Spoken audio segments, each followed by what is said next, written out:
35 or older for people who live in the 53 identified hotspots, which you can see at toronto.ca/COVID-19. Starting tomorrow, childcare workers in licensed childcare settings will also be eligible to book an appointment at a city-operated clinic through the provincial booking call centre at 1-833-943-3900.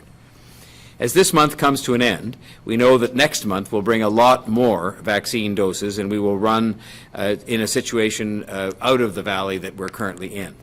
This will allow us to ramp up the capacity we have in Team Toronto. We've had that capacity in place for some time to get more shots in more arms. All we needed was more supply.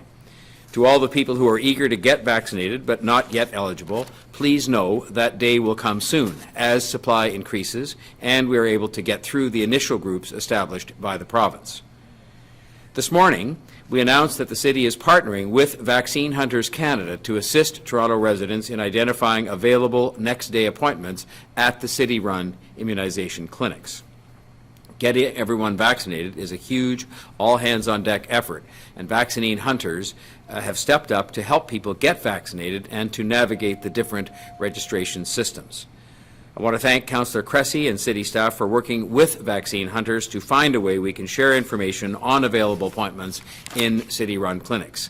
It is a volunteer organization, Vaccine Hunters that is doing great work. They're exactly the type of group an innovative government and city should partner with to benefit our residents. We're excited to work with Vaccine Hunters to help get more people vaccinated. Last year, in the midst of the first wave of COVID-19, I asked our Senior Services and Long-Term Care Division to report on the actions taken to protect the residents of the city's 10 long-term care homes and what action was needed to be taken right away to further protect residents and our workers from the pandemic. They prepared a very complete report in response, which was made public. Now we have a new follow-up report, which I also requested, and we are making it public today. The second report summarizes the actions that the City government has taken to protect the health and safety and well-being of the 2,600 plus residents and the 3,300 plus staff in City-operated long-term care residences during the second wave of the COVID-19 pandemic. In delivering the report, Senior Services General Manager Paul Raftis also confirmed that although our City long-term care residences have faced challenges, as of April 7th, 2021, 97% of long-term care residents in our care, 81% of staff members, and 77% of essential caregivers have been vaccinated. And we are continuing to plan for the new normal in the city's 10 directly operated long-term care residences. The long-term care sector as a whole has experienced extreme challenges and tragedy throughout this pandemic.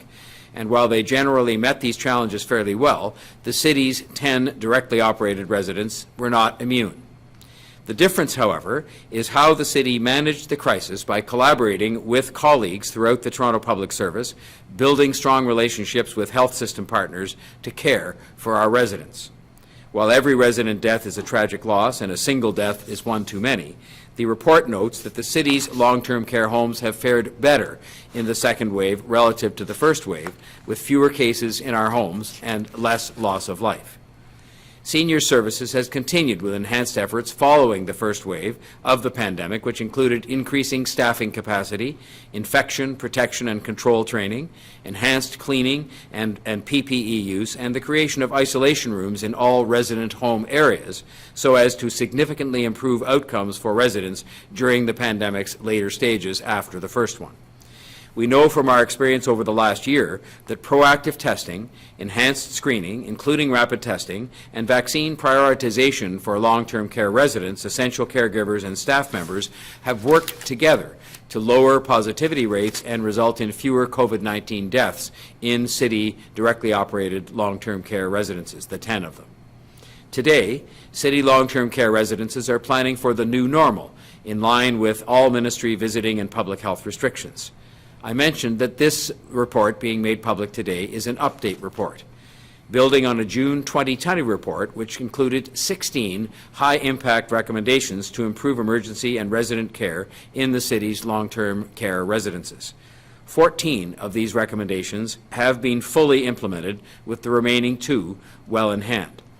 This followed my intention in asking for these reports, which was not to wait until the pandemic is over, but to identify and implement changes that were needed as soon as possible. This report includes 9 further internal recommendations, including the establishment of isolation rooms in all resident home areas with shared rooms, and continuing to monitor infection prevention and control measures, training, auditing, and sharing performance results with staff. We will work to make sure these new recommendations are implemented. The report is clear that our long-term care homes worked quickly to protect residents as the second wave struck. It states, and I quote, "By rapidly mobilizing all available resources to implement robust staffing supports, enhanced infection control and testing measures, resident and family support, communications, and most recently a smooth and efficient vaccine rollout, Senior Services has had success responding to the uncertain and evolving nature of the pandemic while prioritizing the safety and well-being of staff and residents." Close quote. It also notes that protecting our long-term care residences came with a financial cost. Operating expenses were $32 million higher than planned. The majority of these costs were offset by provincial funding we worked to secure, although there were additional city funds involved as well. Regardless of where the funds came from, these were investments which simply had to be made, as seen from any perspective whatsoever. These are senior residents, some of our most vulnerable residents in this city who were in our care, and we had to make these investments to ensure that they were properly cared for. These investments provided for enhanced staffing levels, purchasing additional PPE, and enhanced cleaning protocols, among other things. And it shows the importance of moving quickly and working together to make those investments. And I can assure people out there, the many families and others who are concerned with this report, the second one that's being made public today, will not be the last one. I know as we face the third wave right now, staff will report back, as I have requested, on additional lessons learned in combating this wave and combating the variants of concern. I want to thank all of the residents in our long-term care homes who have been vaccinated to protect themselves, as well as their fellow residents, their families, and our staff members who have done so as well. And I want to be clear that we, your City of Toronto government, remain absolutely committed to making sure that the city's long-term care residences continue to lead the way in responding to the pandemic and at all times, pandemic or not, keeping the residents safe and well cared for. We know at some point we'll be able to reopen again, and we want to make sure that we are doing everything as a city to help businesses when they can safely welcome customers once again. Following very careful consideration of the impacts that the pandemic has had on the restaurant and bar industry in particular, and in consultation with Toronto Public Health, I'm confirming today that the installation of the CafeTO locations in curb lanes will begin as planned starting on May the 8th. That work will take about 3 weeks to complete in all of the various neighborhoods, and we didn't want to wait until public health measures had changed. We want to be ready. This will ensure that when public health orders permit, restaurant and bar operators will be ready to maximize the patio season, and there will be no delay in getting the CafeTO installations up and running. As long as outdoor dining is prohibited in Toronto, cafe operators will be required to ensure that these curb lane closure areas are not used for congregation or for public seating or for dining purposes. I know they would rather have the CafeTO infrastructure there and ready to go than to wait, even though they can't use it right now. This will ensure that as soon as it is safe to do so, restaurant and bar operators will have this expanded space immediately available to them to help customers and employees keep physical distance and, of course, to generate revenue they desperately need as a result of the long winter that they've experienced. Our restaurants continue to sacrifice a great deal in order to follow the necessary and effective life-saving measures that have been put into place to keep our families and our neighbors and our communities safe. There is tremendous demand for the second year of CafeTO because a lot of them need the additional revenue opportunity to recover. I can tell you that from just the first registration window, city staff are reviewing 720 curb lane cafes and 71 public partlets for expanded dining space. Already, more than 311 sidewalk cafes are already approved citywide. I know it's exciting to think about outdoor dining again. The fastest way we can get to that day when we can enjoy a meal and a drink on a patio at our favorite restaurant or bar is to follow public health advice right now. We need to stop the spread of COVID-19 now. The best way we can help our restaurants and other businesses, our friends and our neighbors, yes, is to shop local and do takeout and things like that, but to support these people in the best way we can, whose livelihoods depend on a safe reopening, and is by everyone working hard now to follow public health guidance and to get vaccinated as soon as possible. We do know, and this is an encouraging thing, that citywide traffic volumes marginally decreased last week as new restrictions were added to the existing stay-at-home order. City staff saw a more than noticeable drop in citywide congestion, which is now comparable, the congestion levels are, to conditions during the lockdown earlier this year prior to the reopening of schools. So this all will make a difference, but it will take time. We will start to see a difference in the case numbers and in some of the rates of hospitalization and admittance to the ICU, but things need to go in the right direction. And I want to say thank you for the things you are doing now to help start to make that happen, doing the right thing, following the public health advice. It will help us to get through this. I'd now like to ask Dr. Davila to present her report for today. Thank you, Mayor Tory, and good afternoon. Today, I am reporting 1,055 new cases of COVID-19. 1,121 people are in the hospital. 242 people are in the ICU. And I'm saddened to report 13 deaths today. Yesterday, I read some figures from Our World in Data, a research and data analysis center partnered with the University of Oxford. It listed Canada as having 30% of the population with at least one dose of vaccine. Only 8 other countries in the world were ahead of us, and 3 of those are the United Kingdom, the United States, and Israel, whose vaccination progress is the envy of the world. Here in Toronto, we are seeing success in targeting the vaccine where it will produce the most effect under the current circumstances. It sometimes feels contradictory to speak to our success in the delivery of vaccinations when there are still so many waiting their turn, and while the third wave is still so dangerous. That danger is why the approach we are taking makes the most effective use of the vaccine supply at our disposal. Toronto Public Health, our hospital partners, and our community partners are all collaborating to deliver the doses we have to best advantage. We are confident that the current hotspot strategy delivers a double advantage. The strategy not only targets the neighborhoods and demographics that are at greatest risk of infection, but also indirectly reaches into workplaces where it can be easy for COVID-19 to spread, as we know these neighborhoods are often home to essential and frontline workers. In addition to the hotspot strategy, our hospital partners have conducted 2 pilot workplace vaccination campaigns in Toronto.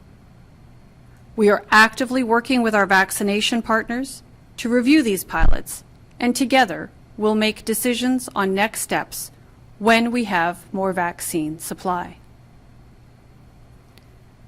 While we often speak of neighborhoods at greatest risk, we are well aware these are not the only places facing risk. Everyone in Toronto has shared fear, disruption, and risk from COVID-19, even if we often experience these things in different ways. As a matter of public health, we need and want everyone in Toronto, wherever you live, to be vaccinated against COVID-19. There is almost nowhere in the world that does not share the same need that we have to acquire sufficient vaccine. We are now seeing that there are places in the world where the vaccines have been so extensively delivered that the signs of their power over COVID-19 are clear and reassuring. In the United Kingdom, the government is proceeding cautiously towards more normal life after months of intense restrictions and intense vaccination. Almost 65% of Britons 18 years of age and older have received a first vaccination. Yet at the same time, the government is under political and popular pressure to move faster and to reduce restrictions sooner. This impatience, while understandable, may result in serious consequences.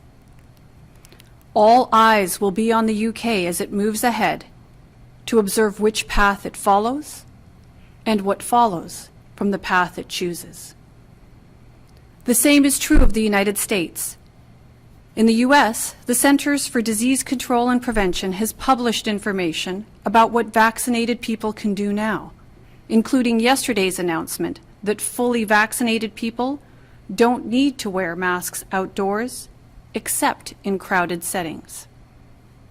Still, the emerging flexibility in American daily life is modest in many states. At the same time, variants, aggressive relaxing of public health measures, and COVID fatigue are factors in a noticeable resurgence in some states and amongst young people who haven't yet had access to vaccine.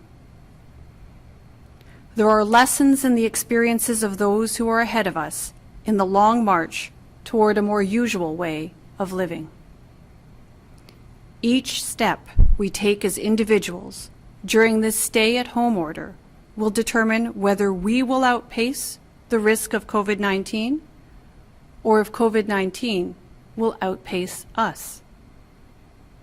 This is in effect like walking a tightrope. A tightrope walker was quoted as saying that the most dangerous part of the walk was when you have to turn, because that is the only moment when you take your eyes off where you're heading, and that's when you really risk falling. If we lose sight of where we are, we could wind up back where we started again. The cautions I raise are to say, always remember that however difficult and unpredictable and frustrating the path can be at points, we are moving in the right direction. And never forget that as we move in that direction, we have to keep focus on the risk of spread until everyone has reached safety.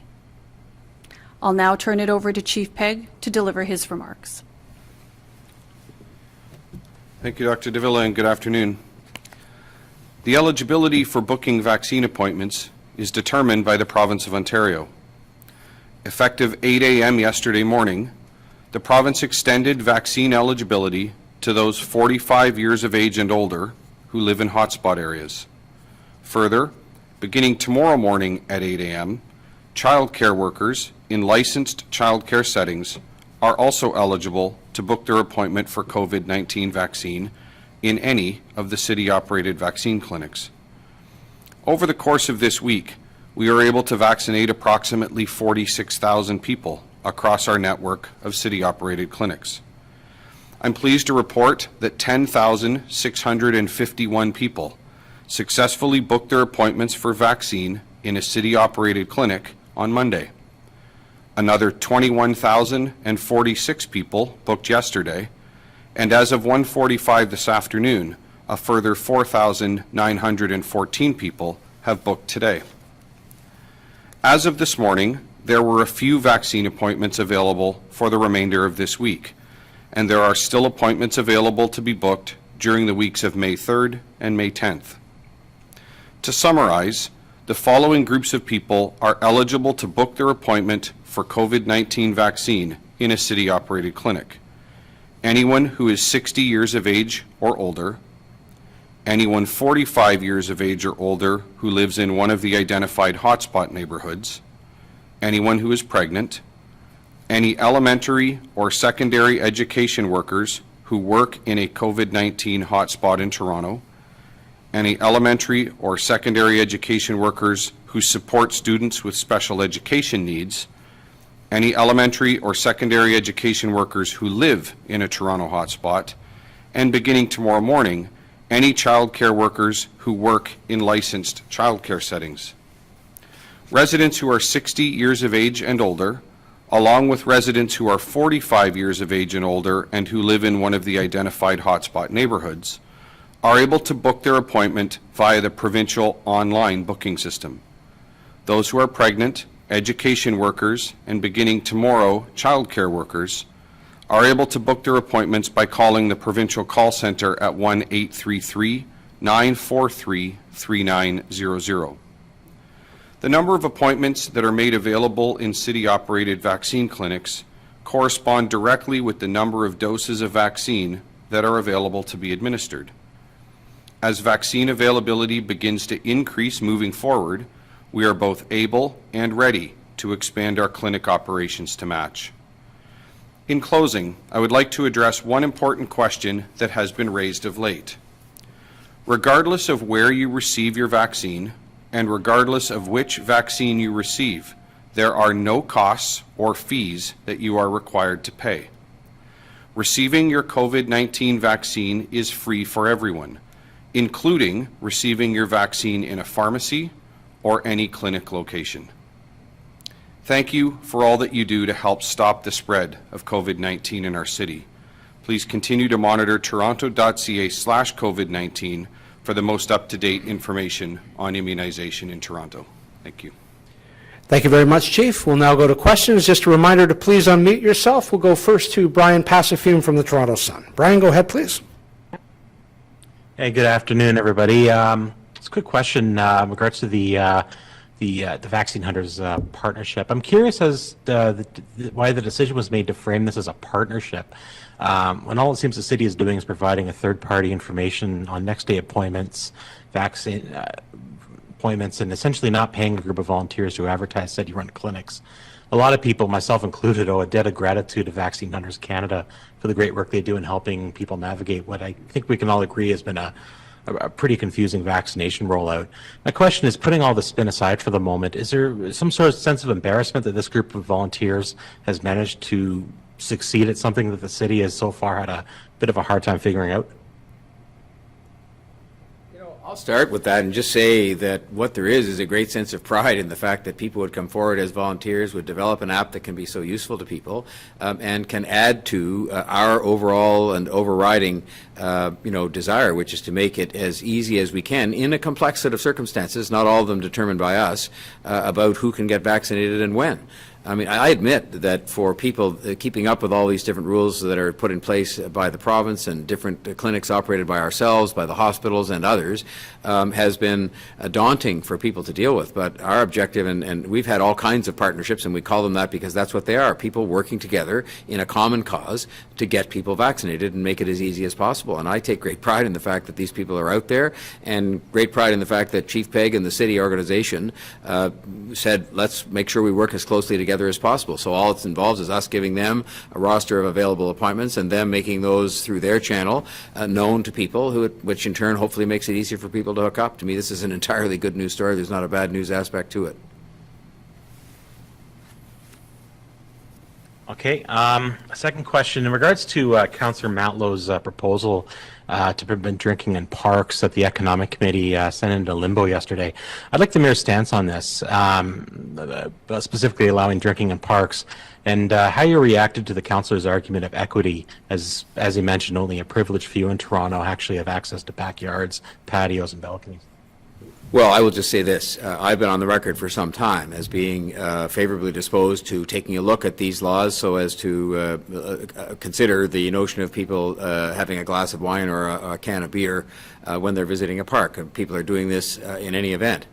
But right now, we're entirely focused on hospitals that are full because of a terrible pandemic that is overcoming the city. And I think it is something that we will, I'm sure, take a look at in the right way at the right time, and that we'll be doing it in a way that makes sense. But I would point something out that I think is very interesting. In a city of 3 million people, in a year last year which had heavy use of the parks, and there are 1,500 parks across the city, there was the grand total of 69 tickets issued last year in respect of people having a drink in a park, and my guess is that the vast majority of those 69 tickets were not issued to people who were having a glass of wine or a can of beer. So I think that we'll get on to this, and we will deal with it, and we will go forward with public consultation and consultation with our medical and public health experts, but it is one of those things where I think we have our hands full right now just dealing with the things we're dealing with. All right, thank you. We'll go next to Mark McAllister from City News. Mark, go ahead, please. Thank you very much. A question for perhaps Chief Pegg to start, but if Dr. Davila or Mayor Tory, if you would like to address it, please do. I guess as the main champion for Team Toronto, the partnership with hospitals and healthcare partners, I wouldn't mind asking you to speak to some more confusion. A flyer was sent out in the M3H hotspot area close to Earl Bales Park, prioritizing specific buildings. Then there was a note from North York General on Twitter opening things up to the rest of the postal code to go get a registration card, then to return for an appointment the next day. There are people arguing that that works against those who are disadvantaged and the people that were told that their building was considered a priority. How is this sufficient, or does it cause more confusion yet again? Hi, good afternoon, Mark. So I'll start by saying I have acknowledged, and all of us have collectively acknowledged, that the rollout and administration of vaccine is very challenging. It is a complicated and complex thing to manage in a city the size of Toronto. But I will say that, having said all of that, by and large, from my perspective, that effort has gone well and continues to go well. We, as you know, the City of Toronto operates a network of 9 clinics. Those clinics are all registered solely through the provincial booking system, and that is a decision that we made in partnership with the province going all the way back into January when we were asked to stand up the original proof of concept clinic. Our many community partners, including the Ontario Health teams and hospital partners, each now, with I'm proud to say, an expanding network of these clinics, each are operating clinics every day across the city, and each of them are informing the decision that they make with respect to how those clinics are advertised and how those clinics are booked on the basis of the feedback that they receive from the specific neighborhoods and from the community partners who are boots on the ground in those specific locations, who are informing the hospital partners and the OHTs with respect to what they believe will work the best. There is no single answer. There is no single process that is used, because frankly there is no one solution that meets the needs of everyone across the community. So you have heard me say before, I'm happy to say again, I certainly acknowledge that keeping track of this and staying on top of all of the vaccine rollout across the various networks can certainly be a challenge. I am very appreciative of the patience that everyone continues to demonstrate as this rollout happens. I can assure you that our teams are working nonstop every day, both from an operational and incident management perspective, as well as our consolidated communications tables, who are working together to provide the most accurate information that we can every single day. But this is a complicated and complex challenge. So I will just say that I appreciate all of the work that's happening in all of the clinics across the city. The end result is what matters the most, and that is as many people as possible are being vaccinated against COVID-19 in as rapid a means as possible, in the order that is based primarily on public health advice and based solely on public health advice with respect to the most needy and the highest pressing locations first. Dr. Davila or Mayor Tory may wish to add. Yeah, thanks, Chief. I think the only thing I would add is that, a vaccine campaign of this scale and scope has never been undertaken before in the history of this city, this province, or this country. I expect that there may be learnings along the way and little bumps given the size and complexity of the challenge in front of us. But it's been my observation in working with our vaccination partners that they are seeking to learn and improve with each and every clinic as they move forward. And thus far, I think there have been many successes, as there have been, little stumbles and some roadblocks encountered along the way. There have also been many successes, and we're seeing that in the numbers of people that are actually successfully getting vaccinated. And in particular, I'm very pleased to see that neighborhoods that have had the greatest risk and have had the greatest amount of transmission and hospitalization and impact of COVID-19 are now, as a result of the efforts and the strategies that we've put together as vaccine partners, really starting to see increases in the coverage rate in some of the hardest hit neighborhoods in the city. When following up on these little bumps, as you put it, the conversations that are taking place with your healthcare partners, how do you go about assessing the difficulties and the issues at play, such as the case with the example I brought up about a building being prioritized and then finding out that the entire neighborhood around it was getting access before they do? How is it that you take that information, work it out so it won't happen again? Well, if I can, Mark, I think that the way that that's done is with honesty and candor, and that's certainly how we've conducted ourselves at the table with our vaccination partners. If we have heard of challenges or heard feedback that it needs to come towards our vaccination partners, we bring it forward, and we actually have open and honest conversation.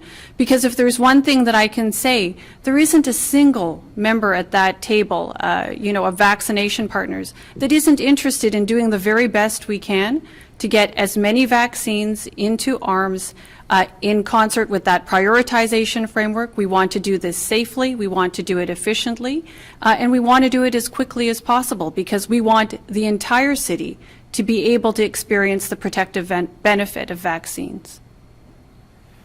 All right, thank you. We'll go next to Dave Woodard from Global News Radio 640. Dave, go ahead, please. Yes, good afternoon. My first question is for Mayor Tory and maybe Dr. Davila as well about the Vaccine Hunter Partnership. What does it say to you about Ontario's vaccine rollout that we have to rely on unpaid volunteers to get the information out?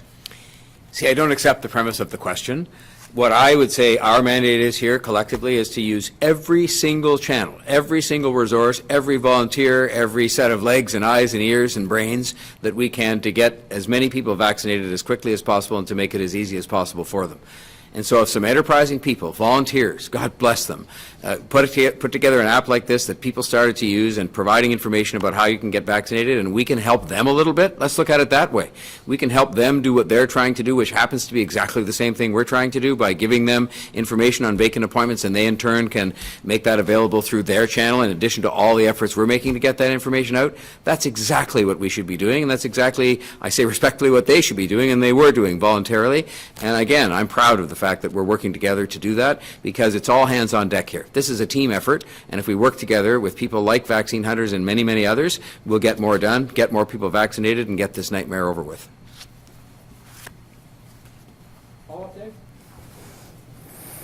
Yeah, the follow-up is for Dr. Davila. We're hearing more anecdotal stories now about people going across the border to get vaccinated because it's a faster turnaround time or they can get a second dose quicker.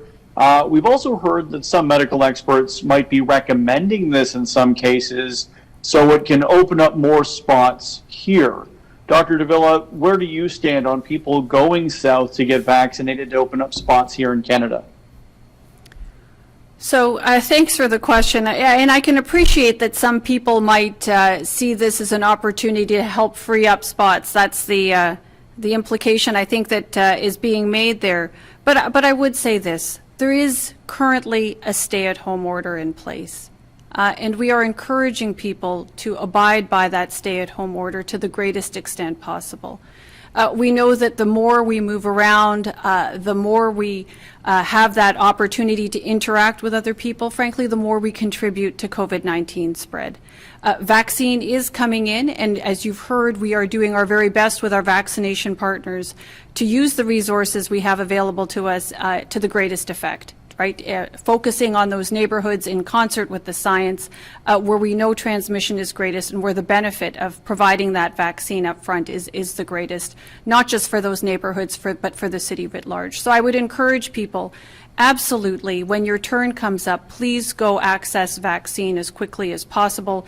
There are many channels through which vaccine is available. The chief spoke to them in his remarks. And know that the vaccine partners here are working their very best. They're working their hardest to make sure that we're getting those vaccines out to people as quickly as possible. And in the meantime, I would ask that people continue to really abide by those self-protection measures you've heard me speak about for so many months now, because those continue to be mainstays of protection as well. Thank you. We'll go next to Natalie Johnson from CTV News. Natalie, go ahead, please. Hi, everyone. I just wanted to follow up on the vaccine hunters question. I know Mayor Tory just spoke to this, but I'd like to ask Chief Pegg for his thoughts on this, since the chief was a proponent of the city using the provincial booking system, I think, to give the process some uniformity.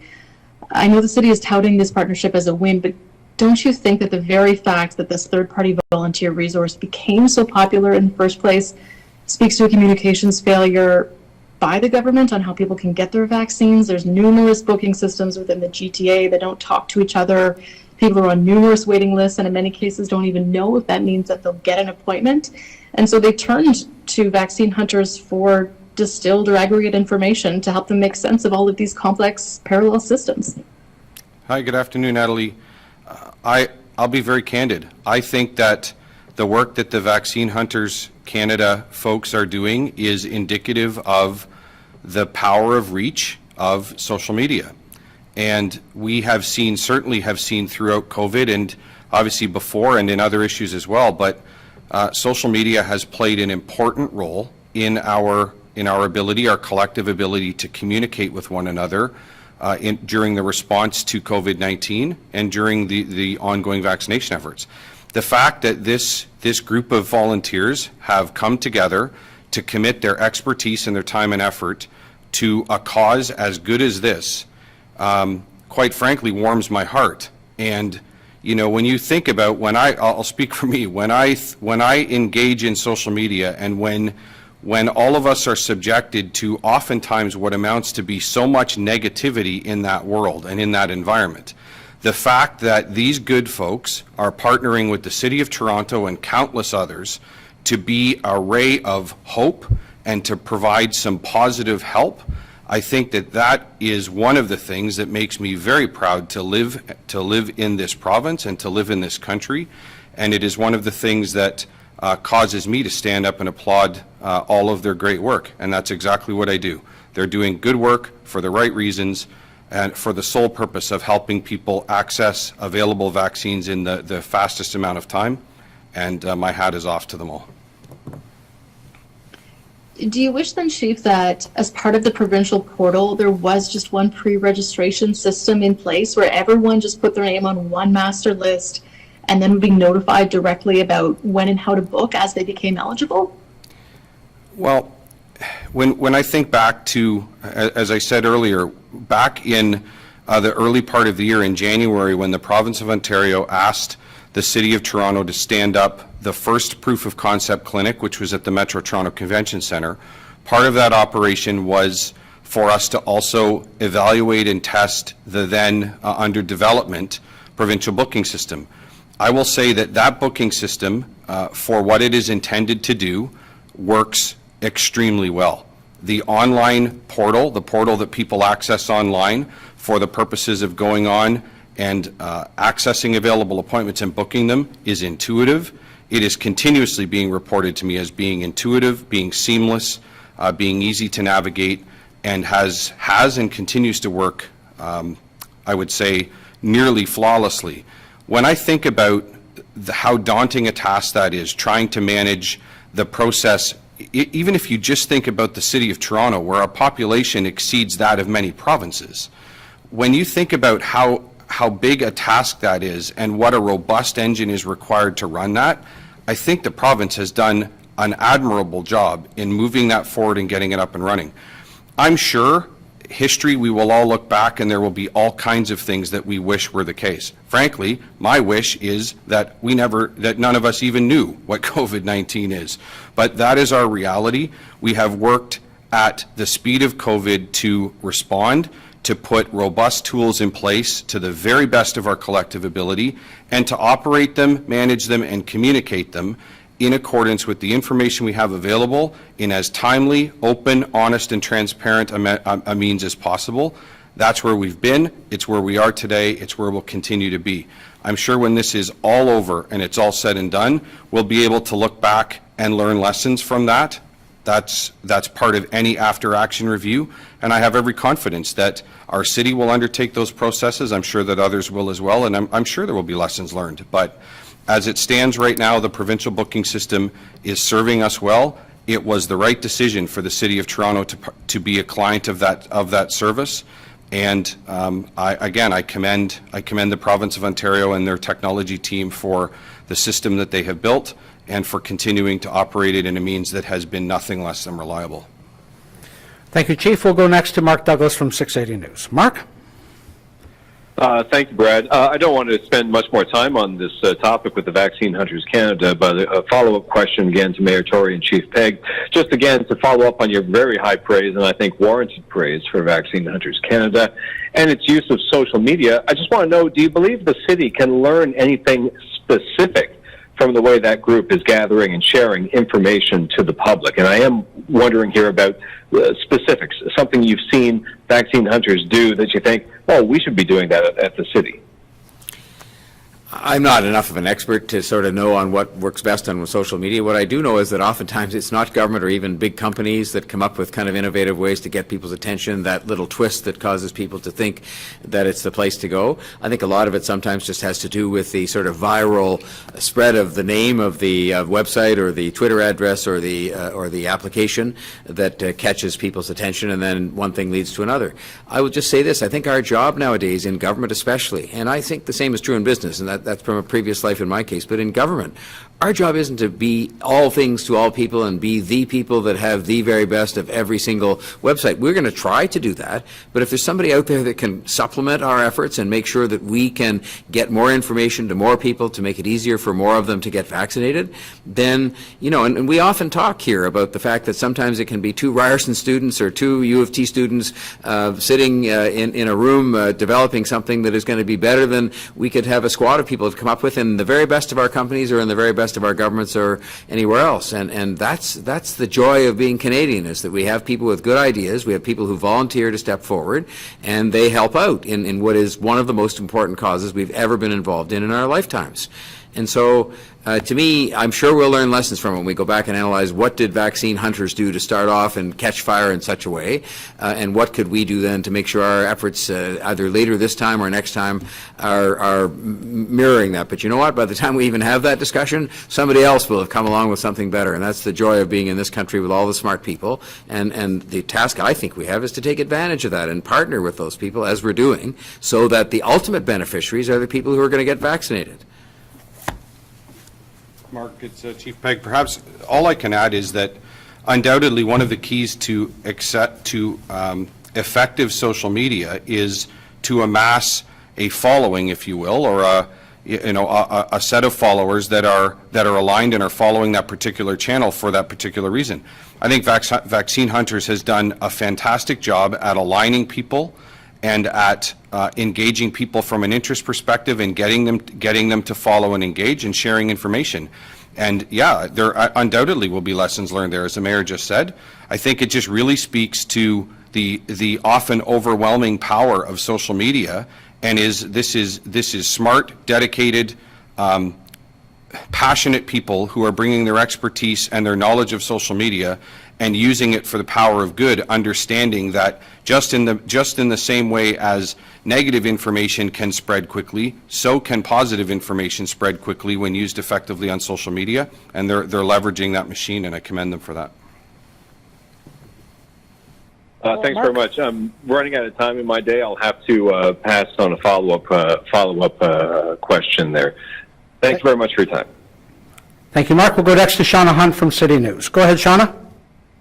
Hi, good afternoon. This For Dr. Davila. So a handful of private schools in the Bathurst and Lawrence area remain open every day. At one school in particular, hundreds of students and staff are in the building. That's on top of a sizable daycare that runs out of the building. It really looks like a typical school day. At another school down the street, we've seen students loading onto a yellow school bus. So the school officials are saying that they're not doing in-person learning, but instead they're holding religious services. I know that the provincial regulations state that, in places of worship, the limit is 10. The school officials, though, are saying that they're holding multiple services at a time, keeping 10 people to a room, and they claim that that's within the regulations. But again, this is happening 5 hours a day, 5 days a week. It's a school full of hundreds of people. I know that public health is investigating this and is aware of it, and I believe that public health has been investigating for a couple of weeks now. Residents from the neighborhood, several of them, are reaching out to us, and they see this as a big public health concern, and they're wondering why these schools are allowed to operate and why they haven't been shut down. So, Shauna, thanks for raising the issue.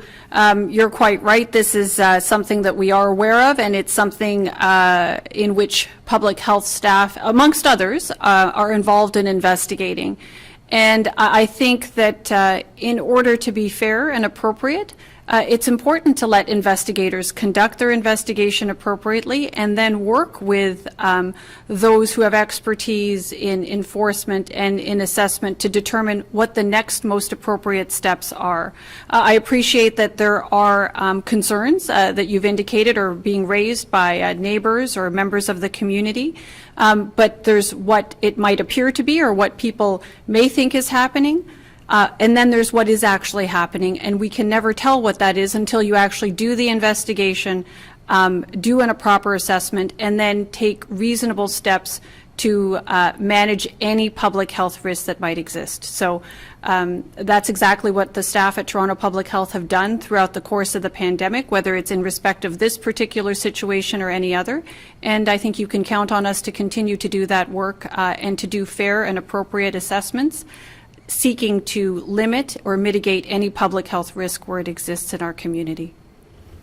Okay, just a quick follow-up. I just the investigation's been underway for a while now, and if you go at 9 o'clock in the morning or 2 o'clock in the afternoon, it's easy to see just the amount of people that are congregating in this building. So can you clarify for me then the regulations surrounding places of worship? The regulation is a limit of 10 people. Is that 10 people in a facility at a time, or can any, synagogue or mosque or church have 10 people in multiple rooms holding multiple services at a time? Is this regulation, can it be interpreted in different ways?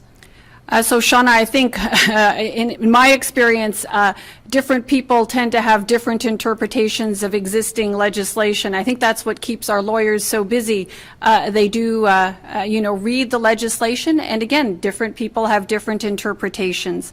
At this point in time, with respect to the situation you're describing, we're going to continue our assessment and take action in keeping with the public health risk and in accordance with the legislation. We do this with both a public health perspective in mind, but of course we have to consult with legal counsel to ensure that we are adopting a reasonable interpretation of the legislation such as it exists.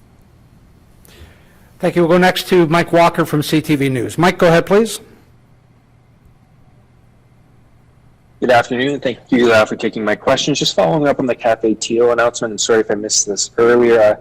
Just want to confirm why we're moving ahead with these installations on May 8th when the stay-at-home order is still in effect. And no, some restaurant owners we spoke with are pretty optimistic about this, but also don't want to get a sense of false hope. So what do you say to them when there's still no guarantees at this point? I think the vast majority of the restaurateurs and bar owners who have suffered so terribly during this pandemic would heartily endorse what we're doing, which is to make sure we put the installations in place, which really are about public safety and carving out those spaces in curb lanes, and get them in now, so that the day that Dr. Davila and the province of Ontario give the green light to allowing outdoor dining, we're ready to go, as opposed to a situation where we might get that green light sometime down the road and then take the time for a couple of weeks to put these installations in. It takes time to do this. We are doing this so that the minute we get the green light, the minute they get the green light to be back in business and serving customers, they have the opportunity to take in the extra revenue and the opportunity, frankly, for customers to enjoy these patios they enjoyed so much, as opposed to waiting around until we know that the restrictions are lifted. I think it's the smart thing for us to do, and I think it's going to benefit those businesses in the end. And just to follow up, and Dr. Davila, maybe you can speak to this as well. How realistic is that initial May long weekend target date to see these patios reopen? And even if the stay-at-home order is lifted by then, what would you like to see in terms of with the cases where we would be comfortable with outdoor dining resuming? So I think any ability to move forward and restore activities more like they were before there was a COVID-19 really does rest in our hands. You've heard me say this before. To the extent that we are able, all of us, to abide by the terms of the stay-at-home order now and to minimize interaction with other people, because we know that that's how COVID-19 spreads. So the more we're able to limit our interactions with others, particularly those with whom we do not live, the sooner we will get COVID-19 behind us. This, at the same time, as vaccines are being deployed and administered all around the city, I would just add that for everyone to be able to get their vaccine or to seek out that vaccine as soon as their turn comes up, as soon as they hear about their eligibility. When we put these actions together, that's what will get us to the other side of this pandemic sooner rather than later. Of course, I've mentioned in my remarks today that we're seeing in other jurisdictions those who are a little ahead of us in respect of their pandemic experience and those who have a little bit more by way of vaccinated population. We're actively watching them and learning to see how soon might we be able to proceed safely with certain activities. And you've heard me say before that activities that take place in the outdoors, in big open air spaces, are certainly safer. So I think it's wise to be ready, wise to be proactive about this, and of course in the meantime to be very vigilant around self-protection behaviors and getting vaccine as soon as your turn comes up. This is the best we can all do to get us to the other side of this pandemic. Thank you. Final question. Just one sorry, thing. Mr. Mayor. To look at this a different way, if we don't keep our distance and follow the public health rules, if we don't get vaccinated in increasing numbers, and I think the supply is going to allow us to do that, and we've certainly got the capacity to deliver, and if we don't put these installations in now, then it'll substantially reduce the chances we'll be sitting on any patios around that time in later May. So I think we're just trying to encourage everybody to do all the things that they can do, follow the public health rules, get vaccinated, and we're going to help with that, and then we're going to get these installations in so that, if we do all those things, we'll be in a position to start to enjoy life a little bit again when the time comes. Thank you, Mayor Tory. Final question then is to Samantha Beattie from CBC News. Samantha, go ahead, please. The city has said enforcement of bylaws in city parks won't happen in April. Our understanding is that the Pathway Inside program is ongoing, and the shelter where it is at 45 the Esplanade is reopening this week after it was closed because of a COVID outbreak. Are you planning to clear these encampments in May? I was involved in a meeting with our officials this morning about this, and of course there's been extensive consultation going on and discussion with the city councillors involved in some of the areas that are affected by these encampments, and with some of the groups that are working with people experiencing homelessness, and indeed with the residents themselves. And I can just tell you that the city's position is consistent and is maintained, which is that these encampments in public parks are not healthy, they're not safe, and they're not legal.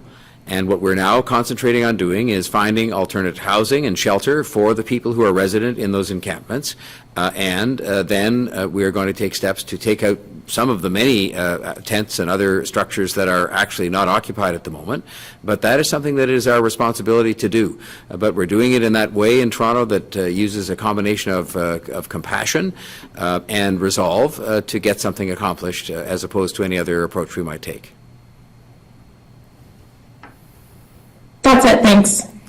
Okay, Samantha, thank you, everybody. That concludes today's briefing. As the city's Chief Communications Officer, I too would like to thank Vaccine Hunters Canada for their positive and civic-minded approach to communicating vaccine opportunities across the country. Thank you, folks, for all that you're doing. Thank you, everybody. Please stay well.